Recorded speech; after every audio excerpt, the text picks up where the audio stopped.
My dear brothers, in the first talk, I had shared with you the first three stages, in fact, two stages, and the way we have to evaluate our life. And in this talk, I would like to share about the next stages. And in fact, the next three stages are not really three different stages, but three different ways people build up and enter into relationship. And the three different waves are grouped together because every person enters into a relationship, deepens one's relationship in a very unique way. And because everybody enters into a relationship in a very personal and a unique way, we can have hundreds and thousands of ways of entering into relationship. We cannot go into all the different types, but we can group them together into broad three different ways. And the first way that we can enter into deepening our relationship would be what we call intimacy in relationship. And this particular stage of relationship is deepening one's relationship. And this is particularly applicable to priests, to religious sisters, those who are in religious formation, those who are in formation in the seminaries. So in fact, for all celibates, this is the type of relationship where we talk about the relationship as an intimate relationship, very, very close relationship. And this relationship requires certain aspects. And the first important thing required to deepen one's relationship is disclosure. And what is disclosure? Disclosure is sharing of one's secrets, sharing of information which are very, very personal and very intimate to us. Ordinarily, we do not share with others. And this type of sharing has to be mutual. To deepen one's friendship, both the people must share the secrets or informations which are very, very important in our life. So, when we disclose, there are certain areas where we disclose, but those cannot be considered as friendship. For example, a person discloses during confession. Intimate information is disclosed. That is not part of friendship. A person discloses to a spiritual director. That is not part of friendship. That should not be friendship. A person discloses during counseling to a counselor. They do not become friends because they have different roles to play in the life of each other. And though there is disclosure, but there is no mutual disclosure. And because there is no mutual disclosure, it could not be considered as friendship.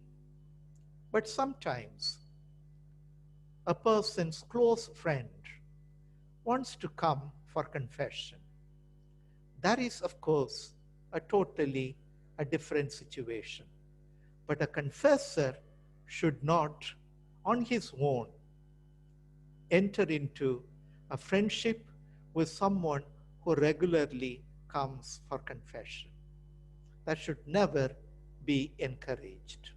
So the first requirement for intimacy in relationship is mutual disclosure.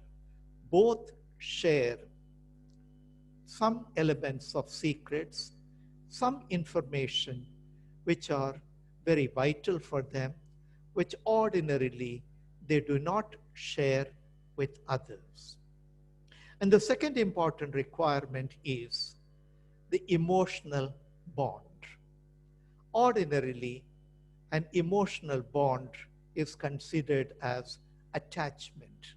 It is a word which is often misunderstood in religious life. And this is the second bond. First bond is the bond of closeness, and the second bond is the bond, emotional bond. And there are different types of emotional bond. Emotional bond means in the deep feelings, they become attached to each other.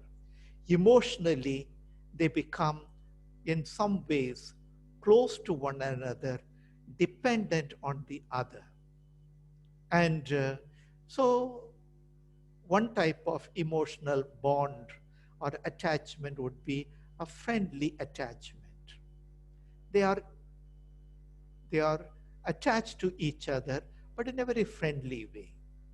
They can also have a protective attachment, that one person tends to protect the other. There can also be a physical attachment. That means they not only are friends, but now they are physically close to each other, bodily close to each other, which certainly in religious life, in priestly life, during religious formation, seminary formation, is unacceptable. Then there can also be sexual attachment. People who are sexually attached to another person, sexually involved with another person. And that certainly among priests, religious, and in seminaries and in religious formation houses are never acceptable. Then you have emotional attachment in the level of feelings. This sometimes can be good, sometimes it can also be leading a person astray. Then there can also be caring attachment. And this is considered as one of the wonderful attachment where a family gets attached to a priest, and the priest cares for that family, and the family cares for the priest. And it is a caring attachment.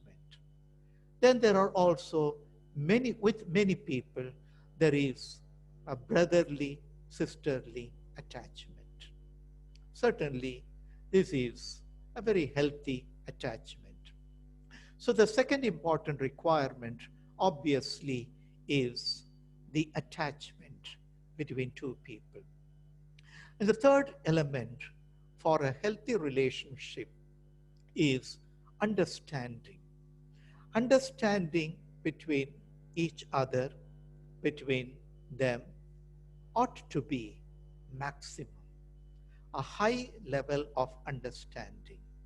And if both the people are able to understand each other and are able to care for each other, it would certainly lead to a healthy relationship, an intimacy in relationship.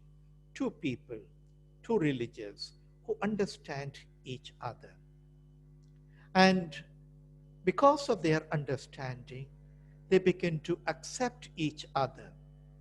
They accept the good side and the bad side, because none of us, or most of us, are not saints. And therefore, we would also have weaknesses. And part of this intimacy in relationship is knowing the other, the good and the bad side, and accepting the other person, and helping and guiding to deepen the relationship in a healthy way.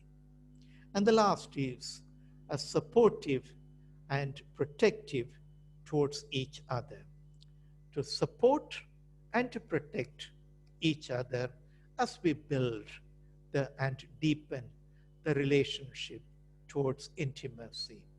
And this type of relationship is considered as a very healthy relationship and a suitable mode, way, type of deepening a relationship, to have these 5 important things: to be able to share, to feel the emotional bond, to understand the other, to accept the other, as well as to support and to protect the other. Now we come to the next level of, next type of relationship. And this type of relationship is involvement in relationship.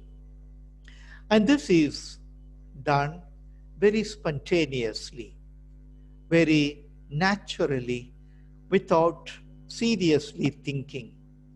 Emotionally, people get very much involved without deep thinking. So this is unsuitable for priests and religious. This is what is followed by most young people. Most young people who are not married, who want to get married, and who are planning to get married, thinking of relationship, and sometimes they get involved. And it's a little difficult to explain what is right, morally right, and what is morally wrong. What we are trying to talk is not the moral dimension, how naturally, spontaneously, psychologically, the natural tendency of people to enter into a relationship. As I said, this is not for priests, religious, seminarians, and those in formation. And how do people who know each other get involved in the relationship? It starts with taking risk. A person wants to take risk in building up and in deepening the relationship. And because a person wants to take risk, and a person tells lies to others, tells lies to the parents, tells lies to others, so that the risk the person wants to take, the level of risk also means the level of involvement. If a person is deeply involved, the greater would be the risk the person would be taking. And that is why when a priest or a religious or a seminarian or a formee, when he or she takes a risk in wanting to build up a relationship and to be involved with another, it is certainly not the right approach to deepening of one's relationship. And part of the risk taking is wanting to reach out. And what is the meaning of reaching out? Reaching out means to be wanting to be with the other person, want to spend the time with the other person without other people knowing about it. So a person feels a compulsion to be with the other person, initially in public places, and after some time, they want to reach out to each other in places where they are alone, maybe in a room, maybe in a theater, in a garden, where nobody is watching them. And then, because they are on their own, they also begin to explore. And explore means to touch. It is a physical touch. A person begins the process of touching the other person. And this art of touching the other person, the process of touching the other person, is a number of steps. The first step is a comfortable touch. The other person feels comfortable about the touch. And the second type of touch is an unthreatening touch.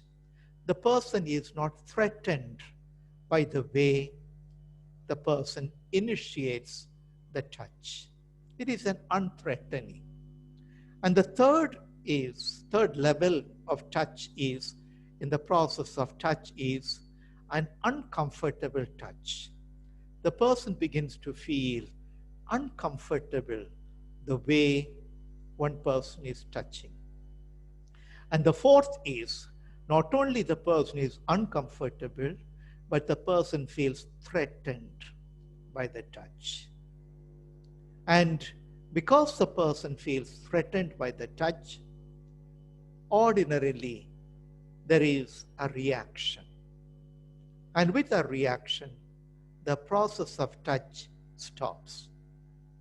And because the process of touch stops, now the next step is the discussion between them, rationalizing.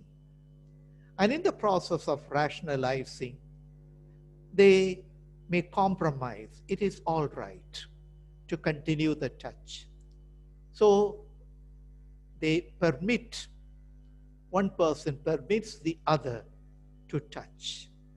Or a person may consider, this is a temptation for me, I don't want to continue. There may be a struggle and the person may stop.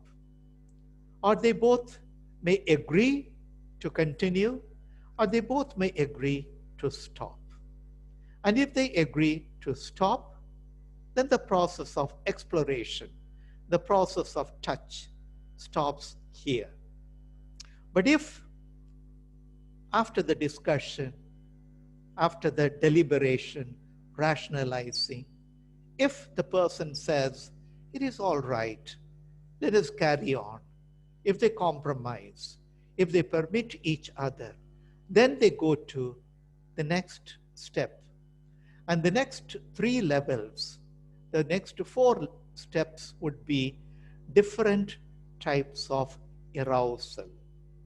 The first is the simple bodily arousal. And then there is the sensational arousal, little more than bodily arousal. And the third is the emotionally a person is aroused. And in psychology, there is a famous sentence. When the emotion is high, the reasoning is low. So when a person is emotionally aroused, it's very difficult to reason out at that time. And so from the emotional arousal, there is a sexual arousal. Now all these 4 arousals, they can happen within seconds in a person, or it can take a few seconds to a few minutes. And after these different arousals, because of the physical closeness, because of the physical touch, because of the physical involvement, they can enter into 3 different effects. The first effect would be an incomplete sexual relationship. And they have sexually involved, but they have not completed the sexual intimacy. Or the second type of outcome would be a complete sexual relationship. And they were not able to control themselves, and so they enter into this complete sexual relationship. Or in most cases, it can be a violent sexual relationship where one person forces and compels the other person to have this sexual relationship. So the physical touch, it is a process. It is a process, and at certain time, a person will find that he or she has no control over the other. And this is a common experience among many, many people who are involved, physically, sexually involved. But the moment they are physically, sexually involved through the process of exploration, through the process of touch, then there would be reaction. And it is a normal, natural reaction. And the first reaction is a guilt. Almost all people experience this guilt.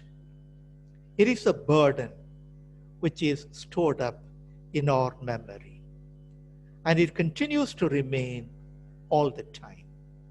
And because it continues to remain all the time, a person begins to feel this experience of um, guilt deep within oneself. And the second reaction is fear. Fear of what has happened between them. It may be intentional, may not be intentional, but deep within there is a fear because of this involvement with the other. And then there is this anger towards oneself. You are angry for allowing what has happened, and also angry with the other for misbehaving, misusing the relationship. And so there is a lot of anger, and many times this anger is not expressed, unexpressed anger. And then there is natural sadness.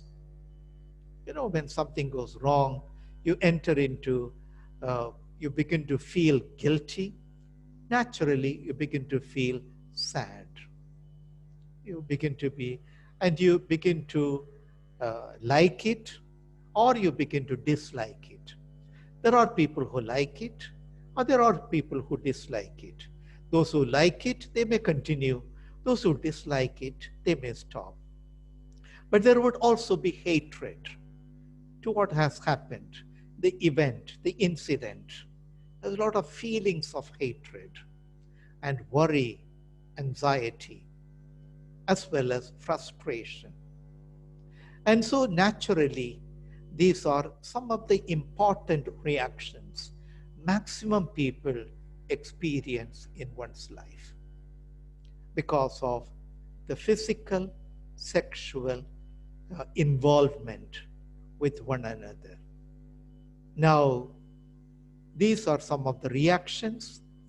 And the next experience is through this one important event of involvement, you begin to have a knowledge of the hidden personality of your friend, other side of your friend. Until now, you had thought of your friend as a good person who can be trusted, who can be relied upon. Now, you begin to realize that there is a hidden dimension to one's personality. And in spite of knowing that this person has another side to one's personality, a person can also want to have experimentation. Experimentation is, we have already explored. Now we want to experiment again, knowingly and willingly. And this is both the people consent to continue the same type of relationship. And this can continue because of the compromise, the agreement they make. And what is this compromise? And there are different types of compromise. The first type of compromise is, okay, let's agree to continue this type of physical, sexual involvement. And that is one type of compromise. And the second type of compromise is they agree to discontinue. It is not good for us, it is not right for us, and therefore let us discontinue this type of relationship. And the third type would be that they agree to postpone. Now we know each other, let us not continue till certain time. Maybe if they want to get married and then to continue, or after 1 year, 2 years, so they agree to postpone. Or they can together plan for the future. That now that we are involved with each other physically and sexually, what should be our plan? They make some sort of agreement. And so this type of relationship is a very natural, very normal relationship, but this is totally unacceptable and unsuitable for religious life. This is done without much serious reflection or much thinking. So this is the second way people enter into relationship, deepen one's relationship. And the third way people deepen the relationship is what we call the depth relationship. And this is a relationship where people are guided how to enter into a healthy relationship till one's marriage, till they enter into a deep relationship. And this is guided because this is based on sociology, psychology, spirituality, morality, behavioral sciences, emotional, and these are also the 10 virtues for serious relationship. I had talked about 10 virtues to evaluate one's relationship, and these 10 virtues would be for serious relationship, where people can be guided. When two young people come and ask, are we ready to get married? Are we right people for each other? After having evaluated their relationship, then we use the 10 important things to help them. And the first two things would be, they must be complementary and compatible. And what is the meaning of complementary? Complementary means the external suitability. What is like height, weight, size, appearance, and so on. And then internal suitability is compatibility, academic background, aptitude, different background. And when they find they complement each other and they are compatible to each other, then they in some ways fulfill the first two important requirements to deepen the relationship, and they are guided to deepen the relationship. And the next two important things would be to care and to have concern, and loyalty and fidelity. What is the difference between to care for and to have concern? To care for somebody, you have to be actually present. You have to be present, like bedside care. Somebody is sick, and you tell the sick person, I will care for you. You give a sponge bath, you change the person's clothes, you change the bed sheets, and that is a bedside care. You are caring for the person. And concern is you can be 100 kilometers away, but you can say, I am very much concerned about what is happening there, what is happening to you. So, care and concern, they go together. And loyalty and fidelity. And what is loyalty and fidelity? Loyalty and fidelity is that you are loyal to a particular person. And also, because you are loyal to that person, you make a decision to remain faithful to that person. So loyalty is very broad, but fidelity in certain areas. So care and concern, loyalty and fidelity, they cover many different needs of a person. And the next two important things are based on love. That in serious relationship, it must be marked with sacrificial love. That a person must be willing to sacrifice oneself for the other. So they both must be ready to sacrifice for each other. Just like Christ sacrificed for the church and for us. And also there must be a love of benevolence. And what is the meaning of love of benevolence?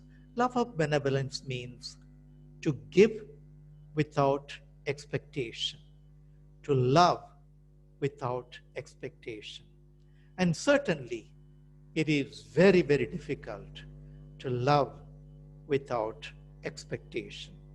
But in serious relationship, it is important to have this sacrificial love as well as the love of benevolence.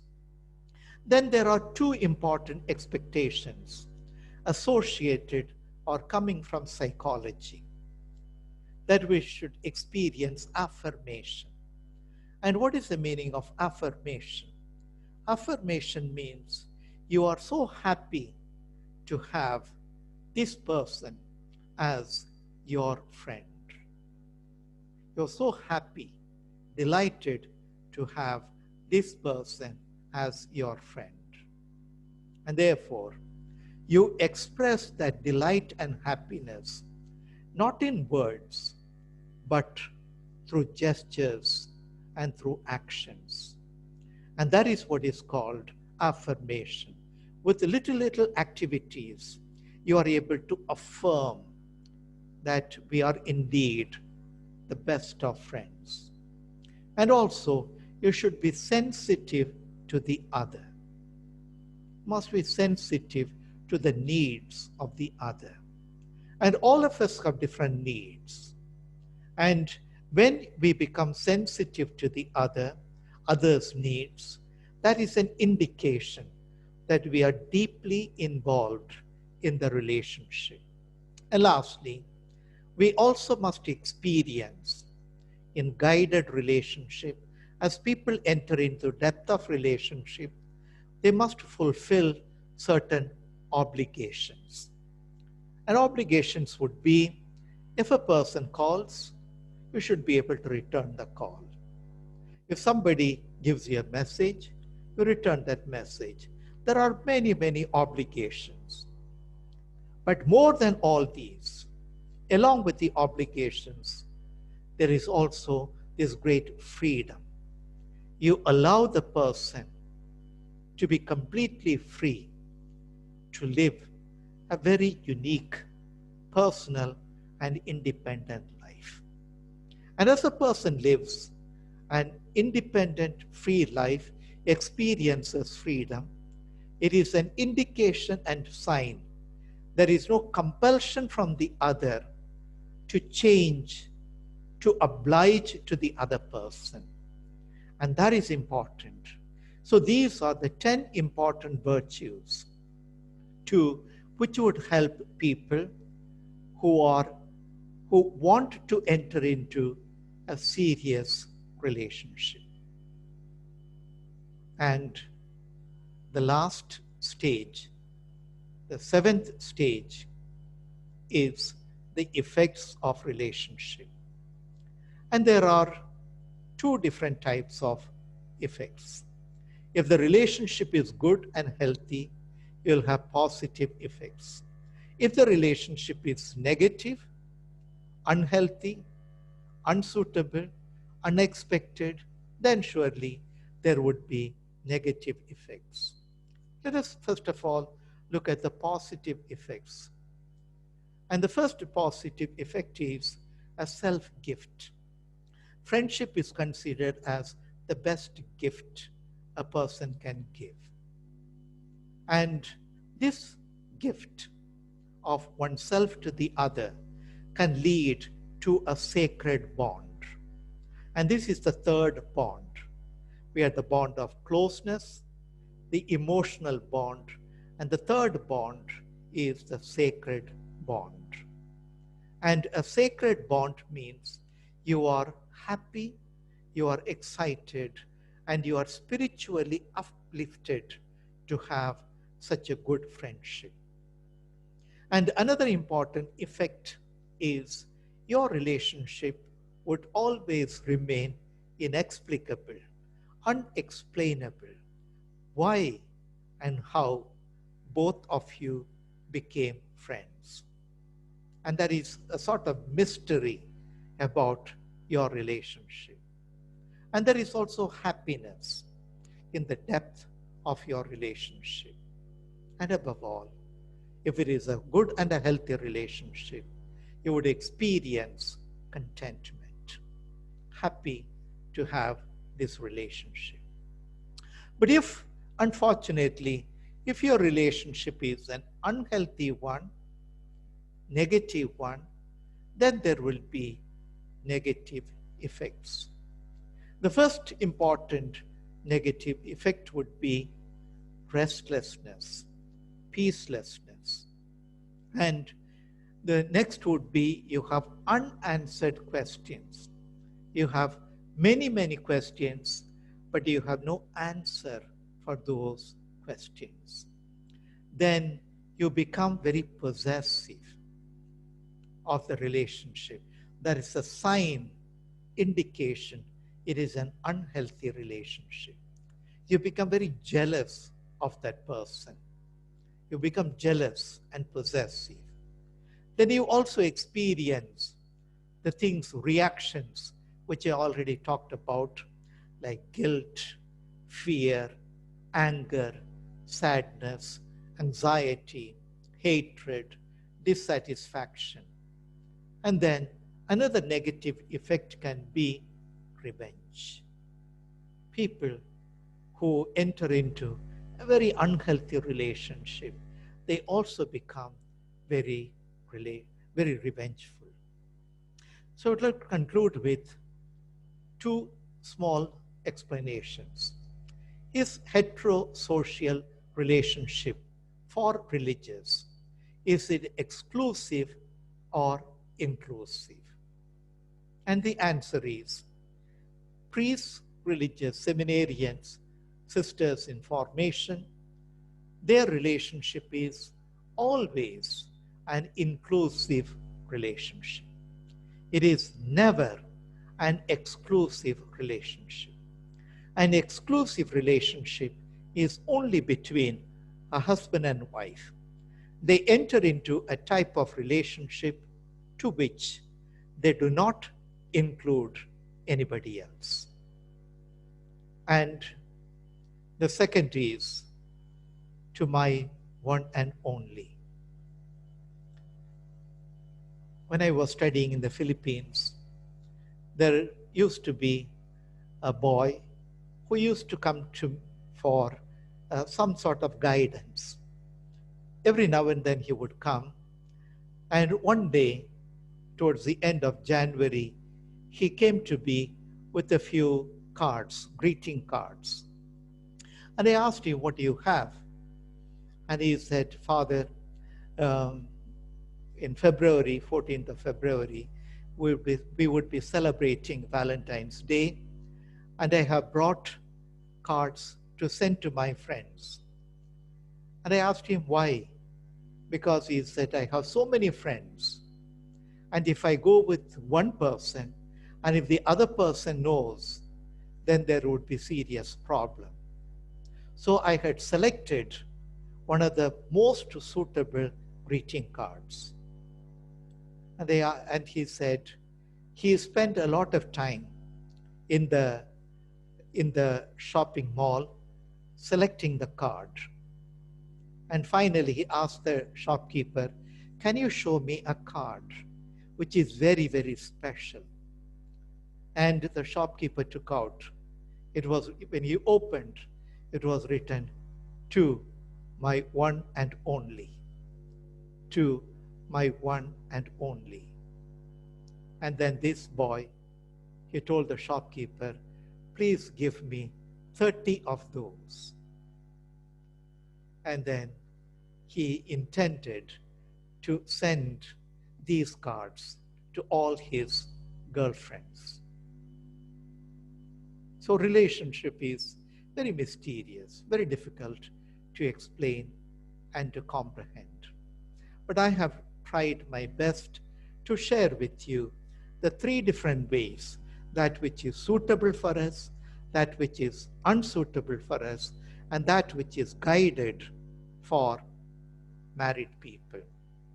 And it is for us to make the right decision, and not only to make the right decision, and also to build up a healthy relationship with serious evaluation of our relationship. God bless you.